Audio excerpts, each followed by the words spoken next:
Sosok Presiden kedua Republik Indonesia, Soeharto, merupakan sosok paling misterius di peristiwa pemberontakan G30 SPKI 1965. Pria yang dijuluki The Smiling General itu merupakan Jenderal TNI yang selamat, di mana saat itu beberapa jenderal, termasuk Jenderal TNI Ahmad Yani dibantai di peristiwa mengerikan G30 SPKI. Timbul pertanyaan yang selalu muncul sampai saat ini, salah satunya adalah mengapa pasukan Cakrabirawat tak menjadikan Soeharto yang saat itu menjabat sebagai Pangkostrat sebagai target juga. Mantan Wakil Perdana Menteri Indonesia di era tahun 1960-an, Subandrio, menerbitkan buku berjudul Kesaksianku tentang G30S pada tahun 2000 lalu. Pada keterangan di buku itu, Subandrio buka membongkar sosok asli Soeharto. Subandrio dalam kesaksiannya justru menuding Soeharto telah melakukan kudeta merangkak terhadap kekuasaan Soekarno. Menurut Subandrio, Soeharto punya rekam jejak yang buruk jauh sebelum peristiwa Gestapo terjadi. Subandrio menyebut, rekam jejak buruk Soeharto yang pertama adalah semasa di divisi Diponegoro, Soeharto menjalin relasi dengan pengusaha Tionghoa, Liem Sioe Leong dan Bob Hasan. Orang-orang tersebut menjalankan bisnis penyelundupan berbagai barang. Kabar itu ternyata berhembus ke banyak telinga, hingga sampai pula terdengar oleh Jenderal Ahmad Yani. Mendengar Soeharto melakukan hal tersebut, dikabarkan Jenderal Ahmad Yani pun benar-benar marah. Dalam suatu kejadian, Ahmad Yani bahkan sampai menempeleng Soeharto. Menurut Ahmad Yani, Soeharto dianggap telah mempermalukan Korps Angkatan Darat.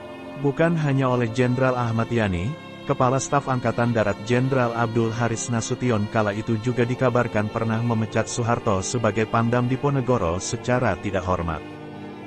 Soeharto saat itu dianggap telah menggunakan institusi militernya untuk mengumpulkan uang dari perusahaan-perusahaan di Jawa Tengah. Sebagai penguasa perang, saya merasa ada wewenang mengambil keputusan darurat untuk kepentingan rakyat, ialah dengan barter gula dengan beras. Saya tugasi Bob Hasan melaksanakan barter ke Singapura, dengan catatan beras harus datang lebih dahulu ke Semarang. Demikian pengakuan Soeharto dalam bukunya yang berjudul Pikiran Ucapan dan Tindakan Saya 1989. Namun Soeharto diselamatkan Maijen Gatot Subroto. Menurut Gatot, Soeharto masih bisa dibina. Akhirnya Soeharto pun sekolah di Seskoat di Bandung. Nasib pun berkata lain. Saat Soeharto berkuasa setelah menjabat sebagai Presiden Republik Indonesia kedua, nasib Nasution justru mengkhawatirkan. Selepas menjadi Ketua MPRS dan melantik Soeharto sebagai Presiden kedua, karir Nasution semakin meredup. Pada era Orde Baru, Nasution bahkan nyaris tak kebagian peran mengurus negara. Yang terjadi malah ia dicekal Orde Baru. Kala itu, Nasution juga tidak boleh muncul dalam acara kenegaraan di mana ada Presiden Soeharto. Bahkan sampai urusan mobil Holden Primer tua lungsuran dari Hankam yang dipakai Nasution sehari-hari ikut ditarik dari kediamannya. Sebuah cerita di penghujung hayatnya malah membuat banyak orang bersedih. Kabarnya, ia tak mewariskan kekayaan materi pada keluarganya, kecuali kekayaan pengalaman perjuangan dan idealisme.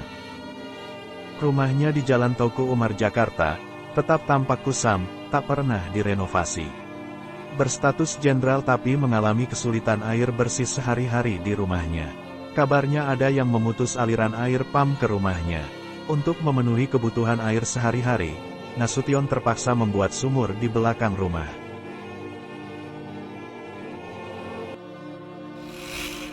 Itulah kisah balas dendam Soeharto dan akhir hidup yang tragis dari sang Jenderal Besar Nasution. Terima kasih telah menyaksikan video ini. Jangan lupa like, comment, and subscribe.